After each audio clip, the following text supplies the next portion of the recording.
دسمبر کی ایک سرد شام تھی۔ ہارون کو اپنے دوست سے ملنے جانا تھا۔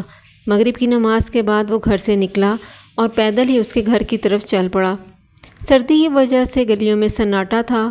وہ تیز تیز قدم بڑھاتا چلا جا رہا تھا کہ اچانک اسے ایک لڑکی کی آواز سنائی دی۔ بھائی بات سنیں۔ اس نے مڑ کر دیکھا تو ایک 19-20 سال کی کوری چٹی لڑکی کالی چادر سر پہ لی ہوئی تھی اور اس کے قریب آئی۔ بھائی مجھے ایک کال کرنی ہے، اگر آپ اپنا موبائل مجھے دے دیں۔ ہارون نے چپ چاپ اپنا موبائل اسے دیا۔ اس نے کال کی اور موبائل اس کے ہاتھ میں واپس کر دیا۔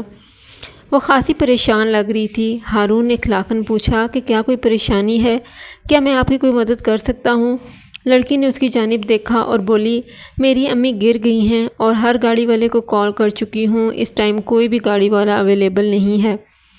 ابھی آپ کے موبائل سے ہی اسے کال کر رہی تھی، لیکن اس کو بھی آنے میں آدھا گھنٹہ لگ جائے گا، اس لیے بس اسٹاپ سے کوئی رینٹ پہ گاڑی لینے جا رہی ہوں۔ ہارون نے اسے خوبصورت چہرے کو دیکھا اور کہا، رکیں، میں اپنے گھر سے اپنی گاڑی لے آتا ہوں۔ ہارون ابھی اپنے گھر سے زیادہ دور نہیں گیا تھا، اس لیے واپس گیا اور اپنے گھر سے اپنی کار لے آیا، لڑکی کو بٹھایا اور اس کے گھر کی طرف روانہ ہو گیا۔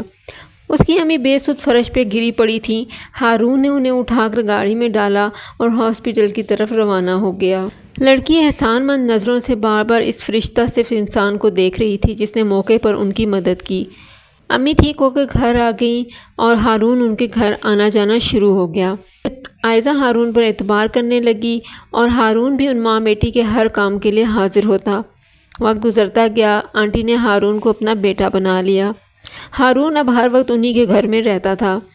عائزہ کے ابو وفات پا چکے تھے اور ایک بڑا بھائی جو کہ بیرون ملک 8 سال پہلے گیا تھا اور پھر آج تک اس کا کوئی پتہ نہ چل سکا۔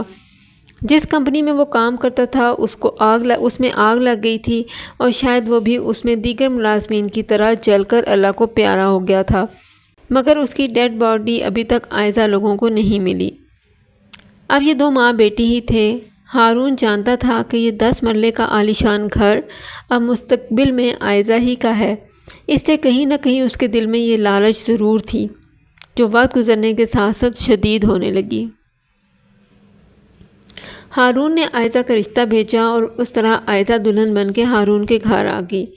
وقت اچھا گزر رہا تھا۔ ہارون کا کئی بار ارادہ بنا کہ عائزہ کی امی سے بولے کہ جو کچھ بھی ہے وہ اپنی زندگی میں ہی عائزہ کے نام کر دے، مگر اس کو موقع نہ مل سکا۔ ایک دن عائزہ کو اس کی امی کی کال آئی اور وہ خوشی کے مارے روتے ہوئے ہارون کے گلے لگ گئی اور بولی کہ ہارون، کیا آج بھی معجزے ہوتے ہیں؟ اور خوشی کے آنسو اس کی آنکھوں سے بہنے لگے۔ ہارون نے وجہ پوچھی تو عائزہ نے بتایا کہ اس کا بڑا بھائی اسامہ پاکستان آ رہا ہے۔ وہ کسی جھوٹے مقدمے میں 7 سال تک جیل میں قید رہا اور کوئی رابطہ نہ ہونے کی وجہ سے ہم سمجھتے تھے کہ وہ اب اس دنیا میں نہیں رہا۔ ہارون کی امیدوں پہ پانی پڑ گیا اور وہ ہکا بکا ہونکوں کی طرح عائزہ کو دیکھنے لگا۔ اسے اپنی چہیتی بیوی زہر لگنے لگی۔ ہارون کا ذہن ہر وقت اسی الجھن میں لگا رہتا کہ کیسے ساری جائیداد حاصل کر لے، کہاں سے یہ حصے دار آ گیا۔ جتنا سوچتا اتنا ہی الجھتا اور عائزہ کے ساتھ بھی اب وہ بات بات پہ الجھنے لگا تھا۔ آج جمعے کا دن تھا اور اتوار کو اسامہ پاکستان آ رہا تھا۔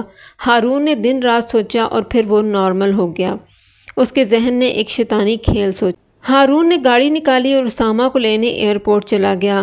آنٹی اور عائزہ نے بہت کہا کہ ہم بھی ساتھ جائیں گے، اتنے برسوں کے بعد تو بھائی آ رہا ہے، مگر ہارون نے کہا نہیں، آپ لوگ گھر میں رہیں، ڈیکوریشن وغیرہ کریں، کھانا شانا بنائیں، میں اس کو لے آؤں گا۔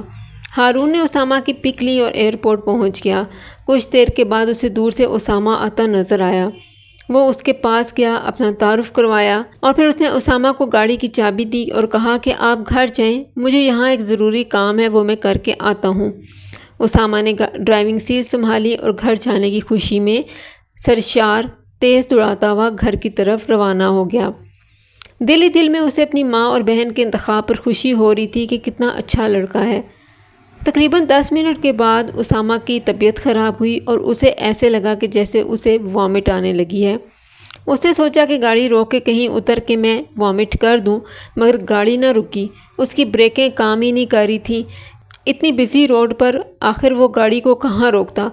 اس کی طبیعت بگڑ رہی تھی۔ اس نے بکلاہٹ میں گاڑی ایک سائٹ پر دوڑا دی اور وہ جا کے جانوروں کے چرنے کی جگہ پر گھاس میں اور مٹی والی جگہ پر چلی گئی۔ وہاں پہ گاڑی کی سپیڈ تھوڑی سی کم ہوئی تو اسے چھلانگ مار کر گاڑی سے نیچے اتر گیا۔ گاڑی سامنے ایک درخت کے ساتھ ٹکرا گئی اور الٹ گئی۔ آس پاس کے لوگ آئے، انہوں نے اس کو اٹھایا، اس کو پانی پلایا، اس کے حواس بحال ہوئے۔ اس نے دیکھا کہ گاڑی کو کافی نقصان پہنچا ہے، لیکن شکر ہے کہ اس کی جان بچ گئی۔ یہ سارا ہارون کا رچایا ہوا گندا کھیل تھا۔ اس نے اسامہ کو راستے سے ہٹانے کے لیے گاڑی کی بریکس فیل کر دی تھیں۔ جیسے تیسے رات گئے، اسامہ پرائیویٹ گاڑی لے کے گھر پہنچا، جہاں اس کی پریشان ماں اور بہن نے بہت سارے انتظامات کر رکھے تھے اور سب خوشی سے نہال تھے۔ اسامہ فوراً سمجھ گیا کہ یہ بریکیں خود فیل نہیں ہوئیں، ہارون خود گاڑی میں بھی نہیں بیٹھا، وہ اسے مارنا چاہتا ہے۔ یہ سوچ کر ہی اسامہ کو خوف محسوس ہونے لگا، مگر وہ خاموش رہا۔ اسامہ نے گھر پہنچ کے اپنی بہن سے کہا کہ اپنے شوہر کو کال کرو کہ وہ ابھی تک گھر کیوں نہیں پہنچا۔ عائشہ نے ہارون کے نمبر پہ کال کی تو کسی اجنبی نے کال ریسیو کی اور کہا کہ میں تو ہاسپٹل سے بات کر رہا ہوں، راستے میں یہ ہارون صاحب بے ہوش پڑے تھے تو میں انہیں ہاسپٹل لے آیا، ان کو کوئی موٹر سائیکل والا ٹکر مار گیا، آپ لوگ ہاسپٹل آ جائیں۔ عائشہ اور اسامہ اور کے گھر والے ہاسپٹل پہنچے تو وہاں جا کے دیکھا کہ اسامہ کی تو کوئی حالت ہی نہیں ہے، اس کے سر پہ انتہائی شدید چوٹیں لگی ہوئی ہیں اور وہ اپنا ذہنی توازن کھو بیٹھا ہے۔